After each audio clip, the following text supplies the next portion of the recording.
tukikutangazia mbashara kutoka Afrika ya Kati, mashariki mwa Jamhuri ya Kidemokrasia ya Kongo. Hii ni idhaa ya Kiswahili ya MTV, tukikutangazia mbashara kutoka hapa katika mji wa Goma. Hujambo na karibu tena katika awamu yetu hii ya matangazo. Mimi ni Jorme Hassan Kiawere. Kwanza muhtasari wake. Jeshi la Kongo FARDC latangaza kuwashika wapiganaji Maimai 12 mashariki mwa Jamhuri ya Kidemokrasia ya Kongo katika mkoa wa Ituri. Serikali ya Tanzania imesema itakusudia kukamilisha mradi wa maji 28 katika halmashauri ya wilaya ya Kasulu unaotarajiwa kuhudumiwa zaidi ya vijiji 11. Lakini kwa Kasulu, mheshimiwa mwenyekiti, tuna mradi wetu wa miji 28 ambao unaendelea, na ule mradi unaenda kuhudumia zaidi ya vijiji 11. Tunaamini kwamba mradi huu utakapokamilika, kwa sababu unakata cross kwenye kata nyingi, baada ya hapo tutafanya study ya kuona kuna sehemu gani bado ina upungufu, na kama bado kuna changamoto tutachukua hatua stahiki. Asante sana mheshimiwa mwenyekiti. Ni yale machache kati ya yale mengi tulionaye katika meza yetu ya matangazo ya MTV, tukutangazia mbashara kutoka hapa katika mji wa Goma, mashariki mwa Jamhuri ya Kidemokrasia ya Kongo.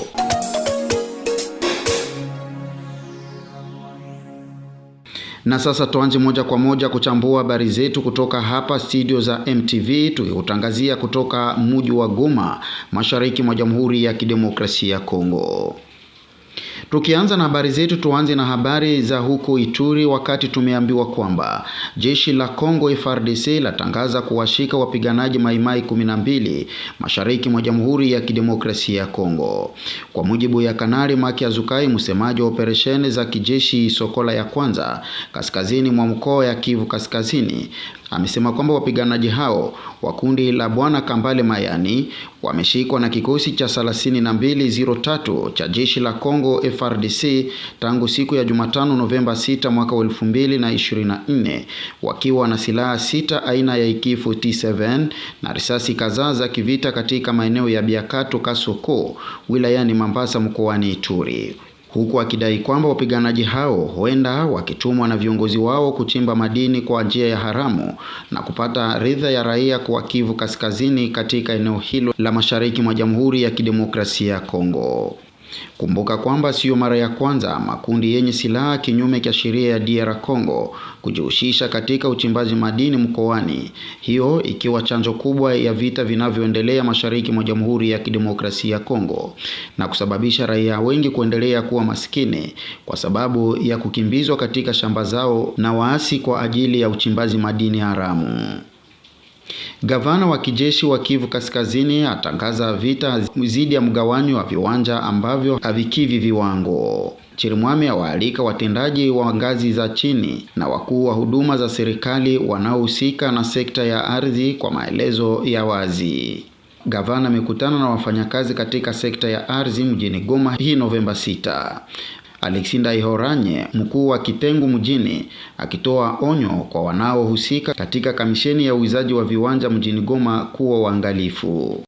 L'autorité a déjà instruit que dans la ville, il ne peut y avoir une parcelle inférieure à 3 arts. Ça signifie 15 sur 20 mètres ou 10 sur 30 mètres. Mais malheureusement, il se fait que les gens s'autorisent même de morceler et d'avoir des parcelles de 5 sur 10, etc. Des parcelles malheureusement qui ne peuvent même pas avoir des autorisations ou des titres au niveau des services immobiliers.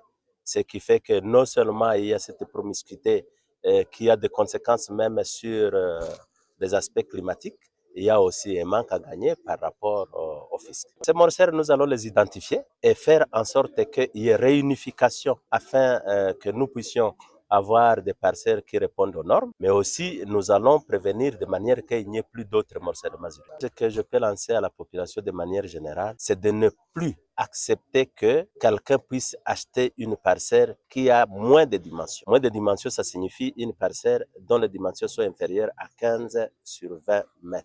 Wakati huo wakahaji na wanavijiji katika sekta la Rwenzori wilayani Beni wapongeza hatua za kijeshi, hasa msako wa wapiganaji wa ADF, msako unaotekelezwa na muungano wa jeshi la Uganda UPDF na FARDC ya Kongo. Oster Malivika amezungumza naye Kasereka Mapati Jafet, mkuu wa sekta ya Rwenzori katika mji wa Kasindi Lubiria.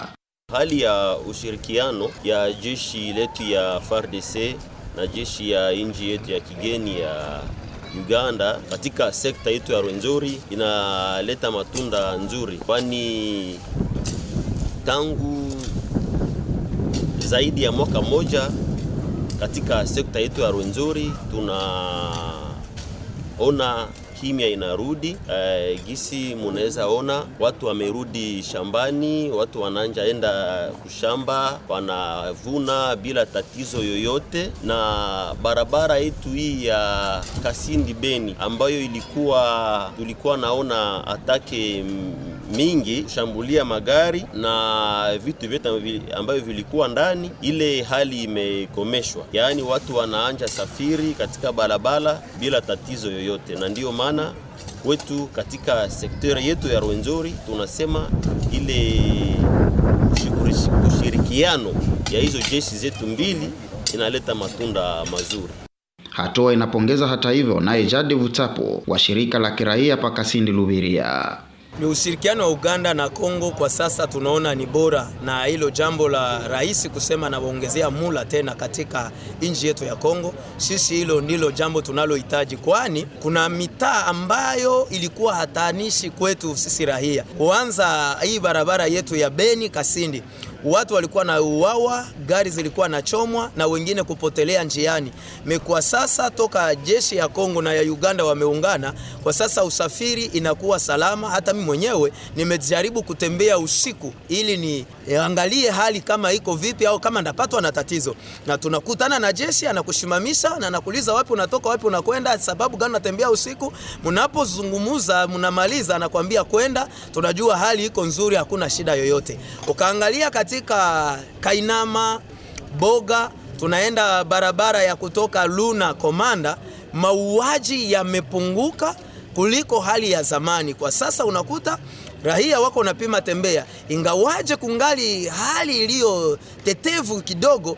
Tunaamini ginsi mula imeendelea na ginsi ushirikiano, jeshi wa Kongo wameelewa kwamba Muganda amekuja kuwasaidiane, wamechukuana kama wote jeshi juu kupambana na adui. Ndio umeona kwamba tutapata salama katika mwaka inayokuja, kama government nayo vile itaendelea kuwasapoti, kwa sababu wao ni jeshi, hawawezi tumika bila vifaa na bila chakula na mishahara yao inayofaa.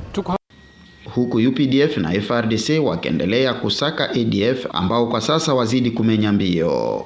Tanzania. Naibu Waziri Mkuu wa Tanzania Dr. Bitego amesema serikali imeendelea kuboresha mazingira na uwekezaji na kutangaza fursa za uwepo na madini ya kimikakati ili kuvutia uwekezaji na kuleta mitaji mpya kutoka nje ya nchi. Bitego amezungumza haya leo wakati akifungua jukwaa la uzinduaji kwa mwaka wa 2024 linalofanyika kwa siku mbili mjini Dodoma, ambalo limeandaliwa na taasisi ya haki rasilimali. Mazingira rafiki ya uwekezaji, haki za binadamu, uwazi, ushiriki wa wanawake katika sekta, nafasi za wachimbaji wadogo katika sekta, mhamo wa nishati kutoka katika nishati mkisukuku kuelekea nishati jadidifu. Naye mkurugenzi wa haki rasilimali Adamu Anthony amesema ndani ya siku mbili watajadili kwa kina kuhusu sekta ya uzinduaji, ikiwemo ushiriki wa ZAWA katika mnyonyoro wa thamani. Mbali na kuongezeka kwa kasi na sekta ya madini katika pato la taifa, upande wa sekta ya nishati jitihada kubwa zimefanyika katika kuhakikisha kuwa taifa linakuwa na nishati ya uhakika na ya kutosheleza na kuwapatia wananchi umeme wa uhakika. Lakini vile vile upatikanaji wa mafuta na gesi asilia ni jambo ambalo sekta ya nishati inalisukuma kwa nguvu zote. Na tukisalia nchini Tanzania, serikali ya Tanzania imesema itakusudia kukamilisha mradi wa maji wa 28 katika halmashauri ya wilaya ya Kasulu inayotarajiwa kuhudumia zaidi ya vijiji 11 ili kuendelea kurahisisha upatikanaji wa huduma za maji. Trifon Odasi na ripoti zaidi kutoka Kigoma, Tanzania. Hayo yamebainishwa na naibu waziri wa maji Mheshimiwa Kundo Mathew bungeni jijini Dodoma wakati akijibu swali la mbunge wa viti maalum mkoani Kigoma Bi Josephine Ngezabuke alilohoji kuwa katika halmashauri ya Kasulu kata ya Rusesa ina changamoto ya upatikanaji wa maji. Je, ni lini serikali itapeleka fedha ili wananchi waweze kupata huduma ya maji kwa wakati? Mheshimiwa Mwenyekiti, kwanza kabisa nimpongeze dada yangu kwa kazi nzuri ya kuwasemea wana Kigoma kwa ujumla wake, lakini pia kwa Kasulu Lakini kwa Kasulu, Mheshimiwa Mwenyekiti, tuna mradi wetu wa miji 28 ambao unaendelea, na ule mradi unaenda kuhudumia zaidi ya vijiji 11. Tunaamini kwamba mradi huu utakapokamilika, kwa sababu unakata cross kwenye kata nyingi, baada ya hapo tutafanya study ya kuona kuna sehemu gani bado ina upungufu, na kama bado kuna changamoto tutachukua hatua stahiki. Asante sana Mheshimiwa Mwenyekiti. Kwa mujibu wa taarifa ya meneja wa mamlaka ya maji na usafi wa mazingira Kasulu, Mhandisi Athumani Kirundumya, aliyoitoa katika kikao cha baraza la madiwani mwezi Oktoba mwaka huu mjini Kasulu, alisema zaidi ya shilingi bilioni 35 zimekwisha kutolewa kwa ajili ya utekelezaji wa mradi huo wa maji, huku akitaja zaidi ya wakazi 200,000 wakitarajiwa kufikiwa na huduma ya maji. Vikao vya bunge vinaendelea jijini Dodoma, na hii ikiwa ni katika kikao cha 7 ndani ya mkutano. Mimi ni Tryphon Odas. Naam, ilikuwa ni ripoti yake Tryphon Odas, mwanahabari wetu kutoka Kigoma, Tanzania. Marekani. Donald Trump ameshinda uchaguzi wa urais wa Marekani Jumatano hii Novemba 6 mwaka 2024, ingawa matokeo ya mwisho ya kura ya Novemba 5 bado haijachapishwa. Mgombea huyo wa Republican tayari amepata kura 270 zinazohitajika ili kuhakikisha ushindi wake. Kamala Harris, makamu wa rais aliondoka madarakani, hawezi tena kupata kura hizo. Hii ni mara ya pili katika historia ya Marekani kwa rais kuchaguliwa tena baada ya kushindwa katika uchaguzi uliopita. Donald Trump hivyo amekuwa rais wa 47 wa Marekani.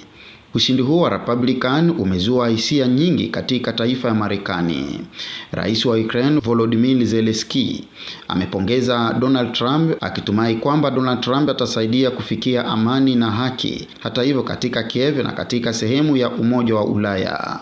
Kurejea kwa Donald Trump katika ikulu ya White House umeweza kuzoofisha uungwaji mkono wa Marekani kwa Ukraine, wakati msaada wa kijeshi wa Marekani bado ni muhimu kwa Kiev tangu kuanza kwa mzozo wa Februari mwaka 2022. Kwa upande wake, rais wa Ufaransa Emmanuel Macron ameionya wazungu baada ya ushindi wa Donald Trump. Katika hotuba yake ya Jumatano, Macron ametoa wito wa mkakati wa Ulaya ulioratibiwa, akionya dhidi ya kila mtu kwa ajili yake katika mtazara hii mpya ya kisiasa. Ndugu msikilizaji, ni kwa habari hizo ndipo mimi natamatisha matangazo yetu ya leo kutoka hapa idhaa ya Kiswahili ya MTV, tukutangazia mbashara kutoka Afrika ya Kati, mashariki mwa Jamhuri ya Kidemokrasia ya Kongo katika mji wa Goma. Kumbuka matangazo haya yanaendelea kwenye mitandao ya kijamii na tunasikika kote duniani na eneo zima ya maziwa makuu kupitia redio wa shirika. Kwa niaba ya wote uliowasikia katika ukurasa huu wa matangazo, mimi ni Jeremy Hassan Kiawere, kwaherini.